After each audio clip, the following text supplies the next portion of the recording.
Rabbil alamin wassalatu wassalamu ala asyrafil anbiya'i wal mursalin nabiyina Muhammadin wa ala alihi wa sahbihi ajma'in. Asyhadu an la ilaha illallah wahdahu la syarikalah wa asyhadu anna Muhammadan abduhu wa rasuluh, amma ba'd. Nah, kita lanjutkan penjelasan dari kitab Safinatin Najah karya Syekh Salim ibn Abdullah bin Sumair al-Hadrami rahimahullah yang wafat tahun 1270 Hijriah. Terakhir sampai pada syurut khutbatil Jum'ah ya. Syarat syahnya ya kan, selesai arkan khutbah kan? Selesai rukun khutbah Jumat. Selanjutnya adalah syurut syurutul khutbah. Baik, fadhil Ihsan. Faslun syurutul khutbatain 10. At-taharatu 'anil hadatsain. Al-hadatsain al-asghar wal-akbar wat-taharatu 'anil najasati fi ath-thawb wal-badani wal-makani wa satrul 'awrati wal-qiyam 'ala al-qadiri wal-julusu bainahuma fawqa tuma'ninati as-salati wal-muwalatu bainahuma wal-muwalatu. Kalau ada waw huruf athof ya, jadi stop dulu, jangan disambung dengan kalimat sebelumnya. Wawnya itu ikut setelahnya. Cara bacanya begitu. Wal-muwalatu bainahuma wa bainas salati wa an takuna bil arabiyyati wa an yusmi'ahuma 40 wa an takuna kulluha fi waqti adh-dhuhr. Baik. Kata beliau syurutul khutbataini 10. Syarat syahnya dua khutbah Jumat ini ada 10. Dan sudah kita sebutkan bahwa di antara arkanul Jumu'ah adalah al-khutbatain. Ya. Di antara rukun syahnya salat Jumat adalah dua khutbah. Dua khutbah. Kata para ulama, dikarenakan dua khutbah ini fi manzilati rak'atain. Kedudukannya sama seperti 2 rakaat. Yakni kalau zuhur 4 rakaat, Jumat 2 rakaat, maka kedudukan khutbah ini ibarat 2 rakaat. Ya, maka dia bagian dari rukun Jumat. Karena itulah kapan khutbah Jumatnya tidak syah, atau kapan tidak ada khutbah Jumat, ataukah ada khutbah Jumat tapi rukunnya dilanggar atau syarat-syaratnya tidak terpenuhi, maka khutbah salat Jumatnya tidak syah.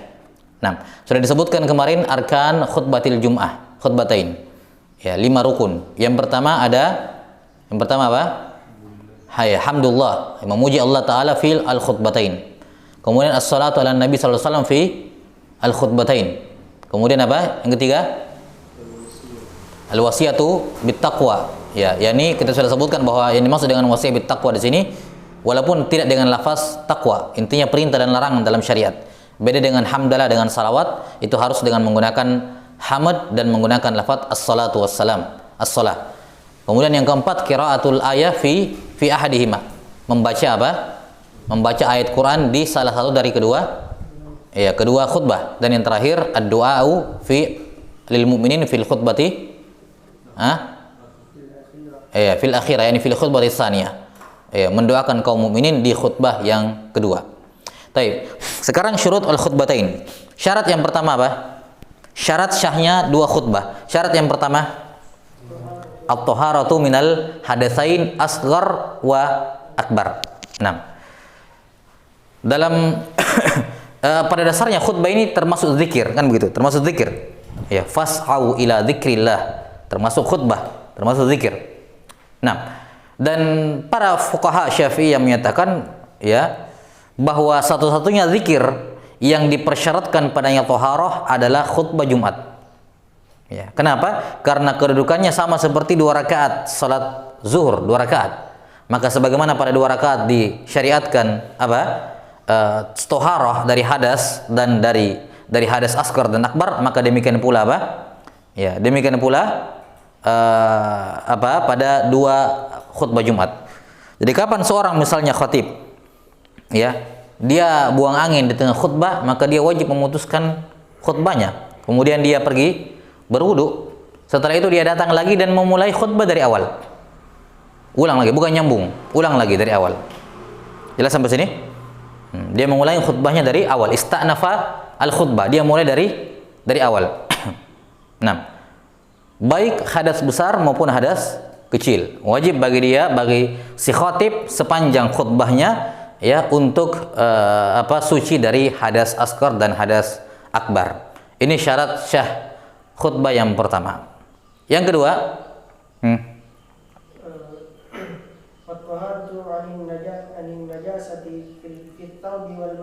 ya, sucinya pakaian dan tempat, ya, pakaian dan tubuh dari najis, termasuk di dalamnya tempat, yakni mimbarnya. Mimbarnya harus suci dari najis. Pakaiannya, tempatnya harus suci dari najis. Nah, termasuk juga di dalamnya misalnya kalau dalam khutbah Jumat disyariatkan, disunnahkan menggunakan tongkat, maka tongkatnya dipersyaratkan tidak boleh ada najis. Tidak boleh ada najis yang melekat padanya. Demikian pula misalnya kalau dia menggunakan pedang misalnya sebagai pengganti tongkat, ya, atau yang semacamnya, intinya ada semua hal-hal yang melekat pada dirinya itu tidak boleh ada yang terkena najis, baik pada pakaiannya, kemudian tubuhnya dan seterusnya. Kapan ada yang kena maka dia harus membersihkannya. Nah, selanjutnya ketiga, menutup aurat. Ini sama. Menutup aurat dengan pembahasan yang sama seperti pembahasan aurat kemarin di syarat syah salat. Ya, bahwa aurat laki-laki itu bainas surra war rukbah, antara pusar dan lutut. Ya, ini aurat seperti aurat salat. Jadi kalau misalnya ada khatib misalnya, ya, telanjang dada, ya syah. Yang penting antara pusar dengan lutut tertutup. Itu sudah dianggap menutup aurat. Misalnya, ya. Cuman tentunya kesempurnaannya ya bukan sekedar menutup aurat, tapi ya menutupi bagian tubuh bagian atas.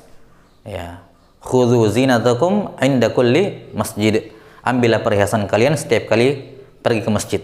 Dan kata zinah ini, kata para ulama, perhiasan itu lebih dari sekedar menutup aurat.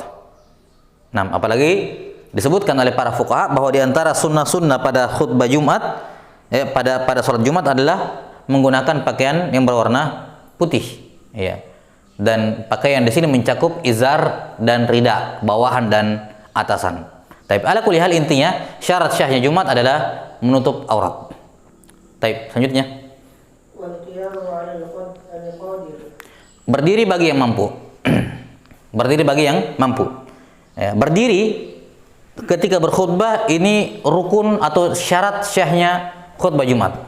Allah Ta'ala berfirman dalam Al-Quran, wa idza ra'au tijaratan aw lahwan infaddu ilaika wa tarakuka qa'ima.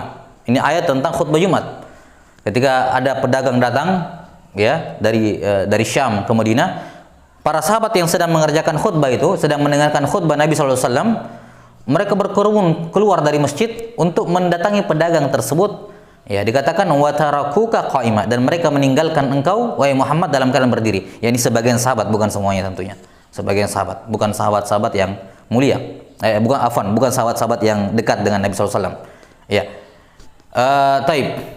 Jelas ya. Jadi berdiri merupakan bisa sebenarnya dikatakan rukun khutbah, sebenarnya bisa, tapi labas. Ya. Ini syarat syahnya Jumat, khutbah dilakukan dalam keadaan berdiri. Kalau misalnya di tengah khutbah dia tidak sanggup berdiri, maka dia boleh duduk. Dia boleh duduk. Walaupun yang paling afdol adalah dia minta diganti. Ya. Ini asalnya dia berdiri, kemudian ini maksudnya begini, kalau dari awal tidak bisa berdiri, ya jangan khutbah. Jelas ya? Dari awal tidak bisa berdiri, ya jangan khutbah. Tapi kalau misalnya di tengah-tengah dia dari awal dia berdiri, kemudian tiba-tiba di tengah khutbah dia tidak mampu berdiri, dia masalan capek, ada kambuh penyakitnya atau yang semacamnya, kemudian dia tidak sanggup berdiri, lantas dia duduk, maka dibolehkan. Boleh bagi dia melanjutkan khutbah dalam keadaan duduk. Namun yang paling afdol adalah naib, ya, cari penggantinya. Dan pengganti yang masuk itu tinggal melanjutkan, bukan mengulang dari awal. Pengganti yang masuk itu tinggal melanjutkan khutbahnya dan bukan mengulang dari awal. Taib. Sekarang misalnya kalau dia tetap mengatakan tidak apa-apa, biar tetap saya yang khutbah dalam keadaan duduk. Ya, dalam keadaan duduk. Bagaimana dengan pemisahnya? Akan disebutkan nanti. Taib, rukun berikutnya, syarat berikutnya. يجلس بينهما فوق طمأنينة الصلاة. Taib. Jadi termasuk syarat sahnya Jumat harus ada duduk. Jadi harus ada 2 khutbah. Jelas ya? Harus ada 2 khutbah. Nggak boleh 1. Kapan cuma 1 kali khutbah, ya langsung turun misalnya, maka ini tidak syah khutbah Jumatnya. Kalau tidak syah khutbah Jumatnya, tidak syah salat Jumatnya. Jelas sampai sini ya? Nah. Jadi harus ada duduk di antara, harus ada 2 khutbah, di mana 2 khutbah ini diperantarai atau dipisahkan dengan duduk. Berapa lama duduknya? Dikatakan fauqat tuma'ninah, melebihi tuma'ninah. Bagaimana batasan tuma'ninah kemarin dalam pembahasan salat? Tuma'ninah yang dimaksud di sini tuma'ninah salat. Berapa minimal kemarin tuma'ninah? Ya, seperti ucapan subhanallah. Baik. Maka seandainya misalnya khatib berdiri, kemudian dia duduk, kemudian dia membaca misalnya subhanallah, bangkit lagi, sudah terpisah apanya? Khutbahnya. Afwan. Lafadznya fauqa, lebih dari subhanallah. Paham sampai sini? Enggak dikatakan seperti tumanina, tapi fauqa tumanina, lebih dari tumanina. Ya, misalnya minimal dia baca subhanallah 2 kali, ya kan? Itu sudah fauqa tumanina. Walaupun para ulama mengatakan disunnahkan, ya, itu tadi kadar paling minimal duduk. Berapa lama minimal durasi duduknya? Ya ini minimal misalnya seperti membaca subhanallah 2 kali. Ya. Sunnahnya berapa lama? Kata para ulama seperti membaca suratul Ikhlas. Seperti membaca suratul Ikhlas. Bahkan sebagian fuqaha mengatakan disunnahkan membaca suratul Ikhlas di situ. Si khatib ketika duduk. Dan perlu diketahui bahwa waktu antara ketika imam duduk ini termasuk waktu-waktu yang mustajabah pada hari Jumat. Dalam mazhab Syafi'iyah, waktu yang mustajabah pada hari Jumat adalah antara naiknya imam ke mimbar berkhutbah sampai selesai salat. Itu waktu yang mustajabah dalam mazhab Syafi'iyah. Sebagian mengatakan di akhir waktu asar, ya, menjelang maghrib, ya. Namun dalam mazhab Syafi'iyah, waktu mustajabah pada hari Jumat adalah apa? Ya, dari naiknya khatib ke mimbar sampai selesainya salat. Maka tentunya jeda di antara 2 khutbah ini ketika dia duduk, ini termasuk dalam waktu mustajabah. Maka dianjurkan bagi si makmum, si khatib, demikian pula makmum di bawah, ketika imam duduk, dianjurkan bagi mereka berdoa di situ. Dianjurkan bagi mereka berdoa di situ, karena ini termasuk waktu mustajabah. Paham sampai sini? Tapi bagaimana dengan khatib yang duduk tadi itu? Kita katakan, dia tiba-tiba sakit, tidak bisa melanjutkan khutbah dalam keadaan berdiri, dia duduk. Masih khutbah pertama. Bagaimana khutbah keduanya? Sementara dia duduk. Apa pemisahnya? Kata para fuqaha, pemisahnya adalah diam. Ya, diam dengan urf, ya, yakni orang yang kadar diam atau durasi diamnya itu secara urf sudah dinyatakan ini sudah dianggap memutuskan khutbah yang pertama sebelum melanjutkan khutbah yang kedua. Jelas? Ini syarat keberapa? Kelima. Baik. Jadi syarat yang kelima adalah duduk di antara keduanya. Yang keenam, al-muwalat. Muwalat itu artinya apa? Dalam pembahasan wudu kemarin muwalah? Iya, apa? Bukan tartib, beriringan. Habis ini langsung itu. Artinya tidak boleh ada jeda antara khutbah pertama dan khutbah kedua. Al-muwalatu bainahuma, huma di sini kembali kepada al-khutbatain. Artinya apa? Duduknya juga jangan terlalu lama. Jelas sampai sini? Duduknya juga jangan terlalu lama, jangan berdoa terlalu panjang di situ. Itu duduk yang sebentar. Kapan duduknya terlalu lama duduk situ, maka ini bisa dianggap memutuskan mualah dan tidak syah khutbah Jumatnya. Tidak syah khutbah Jumatnya. Jelas ya?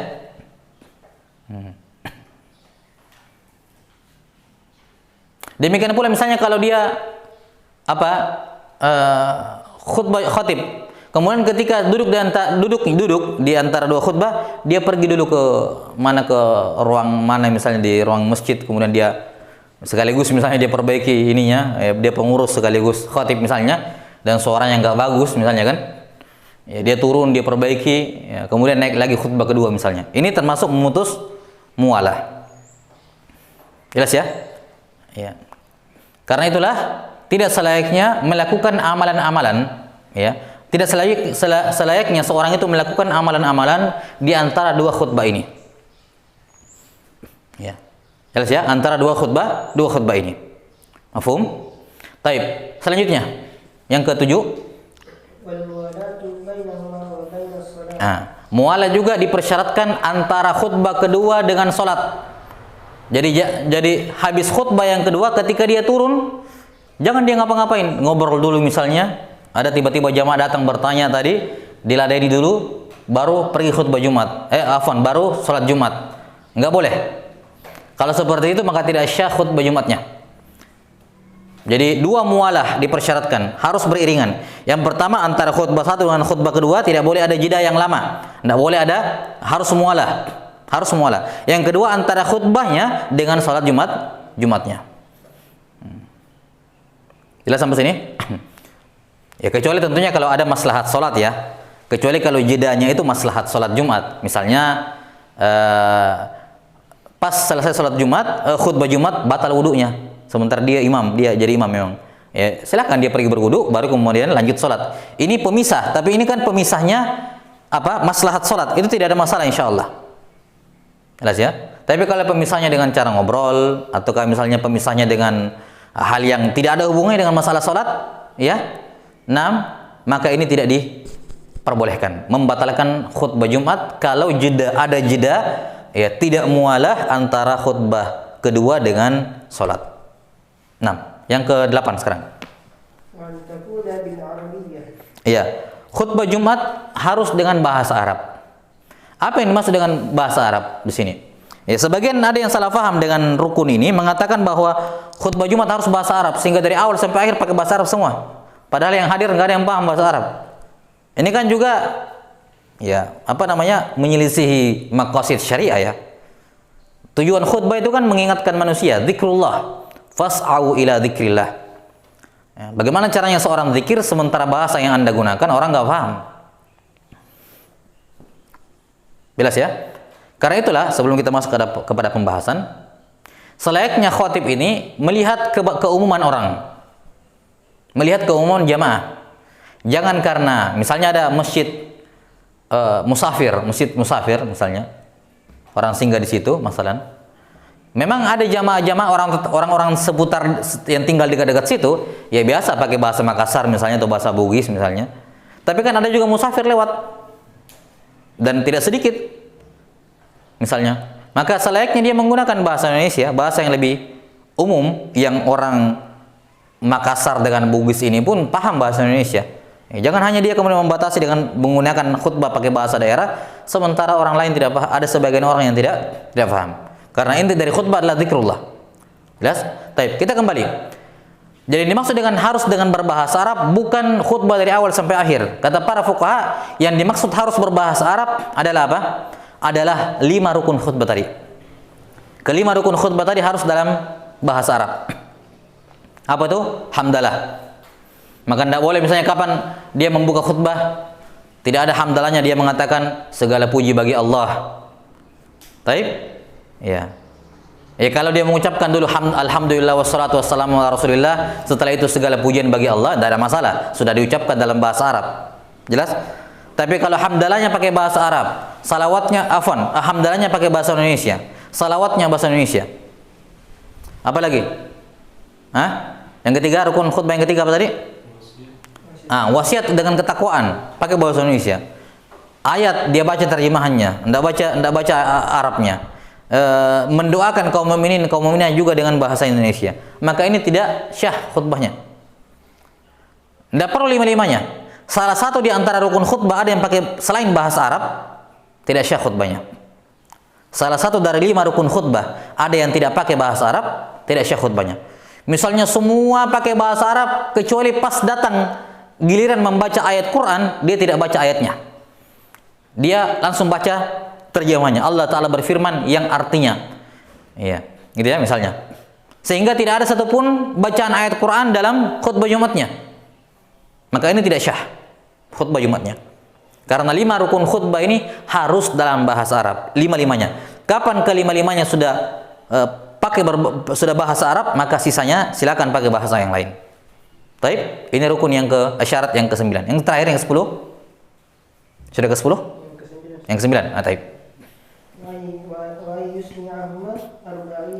Taib. Wajib didengarkan oleh 40 orang. 40 orang siapa di sini? Di situ arba'in pakai alif lam. Enggak pakai ya, taib labas. Nah, seandainya pakai alif lam lebih bagus. yakni di antara syarat sahnya Jumat didengarkan oleh 40 orang yang itu. Yani 40 orang yang mana? Yang kemarin di syarat apa? Di syarat sahnya Jumat. 40 orang. Apa persyaratannya 40 orang ini? Laki-laki, merdeka, baligh, iya, dan apa? Orang menetap tinggal di situ, orang asli tinggal di situ. Taib? Berapa orang tadi? Muslim, baligh, akil, merdeka, laki-laki, ya. Kemudian apa? Iya, sehat dan istiton. Istiton ini persyaratan 40 orang itu kemarin. Sehat enggak termasuk ya? Sehat. Itu syarat wajib Jumat sudah berlalu. Ya. Taib, istiton bukan mukim. Kalau mukim kan syarat wajib. Istiton ini syarat apanya? Syarat untuk terhitung 40 orang. Bedakan kemarin. Ya. Jadi harus ada 40 orang ini yang mendengarkan khutbah Jumat. Paham? Karena itulah mendengarkan khutbah bagi 40 orang ini, yakni mendengarkan khutbah dari awal sampai akhir, minimal 5 rukun khutbah ini didengar, ya, 5 rukun khutbah ini didengar oleh 40 orang ini, hukumnya adalah wajib. Ya, hukumnya adalah apa? Wajib.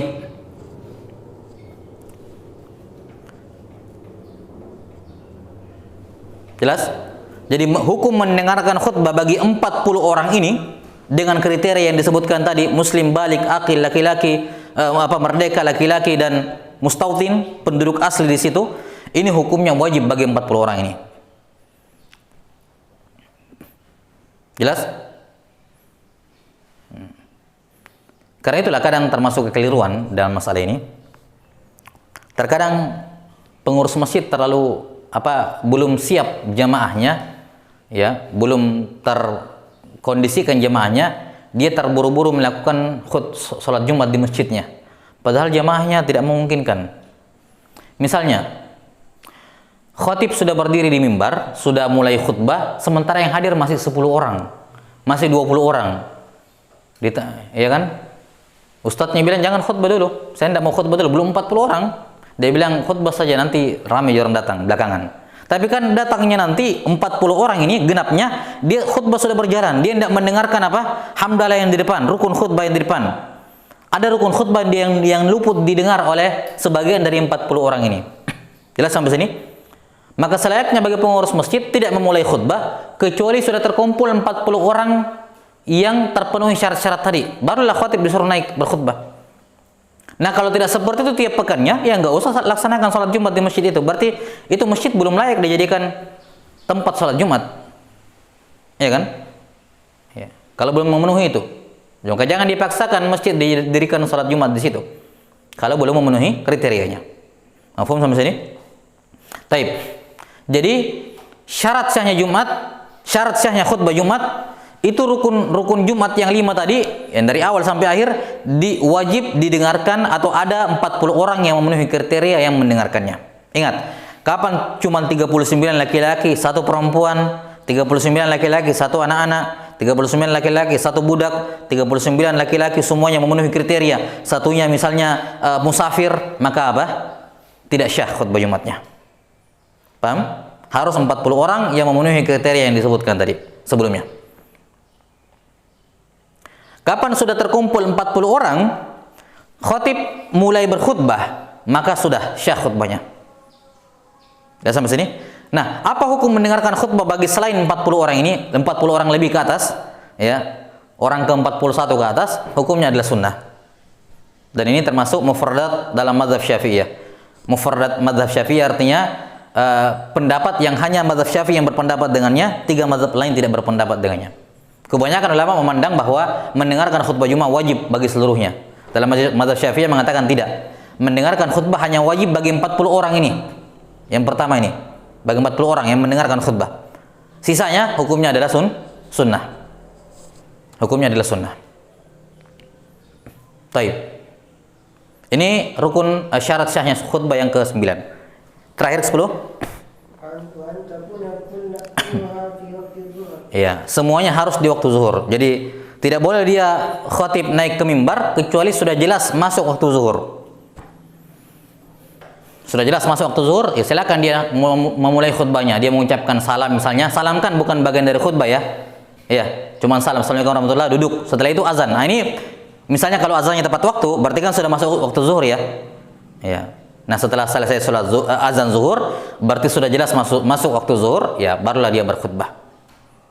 Maka tidak boleh kapan ada sepotong bagian dari khutbahnya dilakukan sebelum zuhur, maka tidak syah khutbahnya. Misalnya innal hamda. Nah, ini kan hamda, pujian bagi Allah. Ya. Ini potongannya ini diucapkan sebelum masuk waktu zuhur. Maka ini tidak syah khutbah Jumatnya, jelas ya? Karena ada rukun yang dilakukan, rukun Jumat yang dibaca sebelum apa? Nah, sebelum masuknya waktu zuhur. Karena waktu Jumat dengan zuhur hukumnya sama, waktunya sama. Taib. Wallahu a'lam bissawab. Ini selesai apa? 10 syarat syahnya salat Jumat. Nah, wallahu a'lam bissawab. Kemudian yang tidak disebutkan oleh penulis rahimahullah adalah sunnah-sunnah Jumat. Ditakbir oleh sebagian fuqaha hayat pada sholat Jumat secara umum ada 4. Secara umum ada 4 sunnah Jumat. Yang pertama adalah mandi dan membersihkan apa? Membersihkan tubuh lah, ya. Mandi dan membersihkan tubuh secara umum. Dan sudah berlalu bahwa di antara mandi-mandi yang sunnah adalah mandi Jumat. Di antara mandi-mandi yang disunnahkan adalah mandi Jumat. Mandi Jumat, kapan awal waktu mandinya? Ya, yakni kapan paling cepat seorang dianggap mandi Jumat? Kata para ulama setelah sholat subuh. Kapan ada orang mandi setelah subuh? Bukan setelah sholat subuh ya, setelah fajar. Walaupun misalnya dia belum sholat subuh. Ya, misalnya sudah azan, qomatnya lama, dia mandi duluan sebelum pergi sholat subuh. Mandinya diniatkan mandi Jumat. Maka ini sudah syah, dianggap sebagai mandi Jumat. Jadi paling cepat mandi Jumat itu setelah masuknya subuh. Ya, bukan setelah salat subuh ya, pokoknya sudah masuk waktu subuh, sudah boleh bagi dia untuk mandi Jumat. Namun yang paling afdol adalah mandi ketika akan berangkat. Ya, yang paling afdol mandinya nanti ketika akan berangkat. Taib. Dan mandi Jumat sebagaimana sudah disebutkan hukumnya adalah sunnah. Taib. Bahkan para fuqaha mengatakan hukumnya sunnah muakkadah karena sebagian ulama mewajibkannya. Ya. Kalau ada pendapat yang mengatakan sunnah dan ada yang mengatakan wajib, maka yang sunnah ini biasanya mereka mengatakan sunnah muakkadah. Ya, untuk khurujan minal khilaf secara umum. Taib. Yang kedua adalah menggunakan apa? Pakaian yang berwarna putih. Menggunakan pakaian yang berwarna putih walaupun bukan pakaian baru. Menggunakan pakaian berwarna putih atasan dengan bawahannya, sarungnya, kemudian bajunya, kalau perlu kopiahnya warna putih. Walaupun tidak baru. Walaupun bukan pakaian baru. Ini berbeda dengan sholat Id. Kalau sholat Id itu dianjurkan pakaian baru walaupun tidak putih. Walaupun bukan berwarna putih. Jelas ya? Ini perbedaan, salah satu perbedaan antara sholat Id dengan sholat Jumat. Kalau sholat Id sunnahnya pakai pakaian baru walaupun bukan berwarna putih. Tapi kalau sholat Jumat sunnahnya pakai pakaian putih walaupun bukan baru. Taib, mau putihnya putih polos atau sebagian besar atau putih bermotif misalnya, intinya dasarnya adalah putih. Kemudian sunnah sunnah Jumat yang ketiga adalah memotong kuku. memotong kuku. Nah, dan patokan disunnahkan potong kuku adalah seperti ini ya. Misalnya Ini kukunya sudah lewat dari ini nih, ujung jarinya. Kapan sudah lewat, maka sudah. Ya, disunnahkan untuk dipotong. Atau kalau ada kotoran di dalamnya yang sulit untuk dikeluarkan kalau nggak dipotong, ya dipotong saat itu. Nah, dan sunnah yang keempat, yang terakhir adalah memakai wangi-wangian. Memakai wangi-wangian ketika akan berangkat ke sholat Jumat. Sebagian fuqaha mengatakan kecuali kalau dia dalam keadaan berpuasa, maka tidak disunnahkan memakai wangi-wangian untuk pergi Jumat.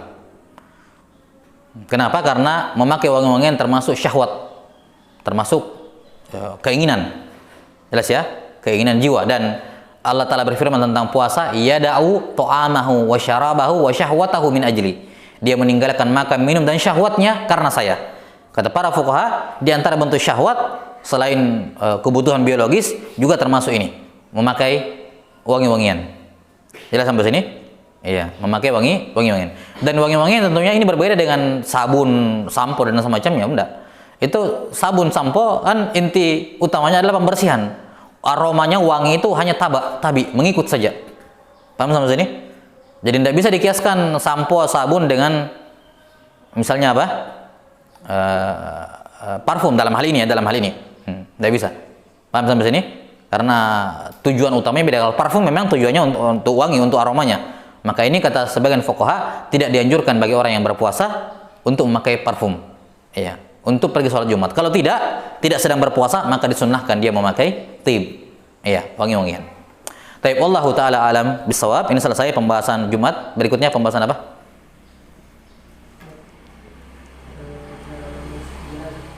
Tentang jenazah. Taib, insyaallah kita lanjutkan nanti. Bismillah taala. Nah, ada soal? Kalau misalnya terlanjur masuk ke masjid yang belum cukup 20 orang sampai dimulai khutbahnya. Ya, kalau dia sudah tahu seperti itu, ya sudah terlanjur, dia bisa keluar kalau mau. Dicari khutbah Jumat yang untuk menghindari fitnah ya. Maksudnya dia keluarnya halus lah, jangan kelihatan banget keluar meninggalkan masjid. Bagaimana? Misalnya sudah khutbah, sudah dimulai khutbahnya yang masjid yang lain. Nggak ada masalah. Kalau yang lain terpenuhi 40 orang kan nggak masalah. Jadi yang wajib mendengarkan khutbah itu 40 orang. Sisanya kalau ada yang terlambat kan tidak ada masalah. Jelas ya? Tentang mandi jari Jumat, apakah syarat-syaratnya sama di mandi Jumat? Harus masuk ke sela-sela rambut atau harus kena? Nggak, ini mandi sunnah. Jelas sampai sini. Ini hukumnya mandi sunnah. Kaifiatnya sama seperti mandi junub. Untuk keabsahannya iya disiram seluruh tubuh. Untuk keabsahannya ya, nanti dianggap syah. Walaupun mandinya sunnah, artinya kalaupun tidak kena semua kan mandinya tidak syah ya, cuman tidak berdosa. Beda dengan mandi junub. Jelas ya? Aturannya sama seperti mandi junub. Ya, cuman hukum dia sunnah gitu. Kalau tangan itu menyelami jari tangan saat khutbah Jumat, apa itu? Iya, syabbaka asabiyahu ya, dimakruhkan. Apa namanya? Seperti ini. Tasbik. Ya, ketika mendatangi salat Jumat atau ketika mendengar khutbah. Ya ini perkara yang makruh, termasuk dianggap perbuatan yang melalaikan dari khutbah. Nah. Taib, cukup. Ya, Allahu a'lam bishawab. Subhanakallahumma bihamdik asyhadu an la ilaha illa anta astaghfiruka wa atubu ilaik. Wa sallallahu ala nabiyyina Muhammadin wa ala alihi wa sahbihi wasallam. Assalamualaikum warahmatullahi wabarakatuh.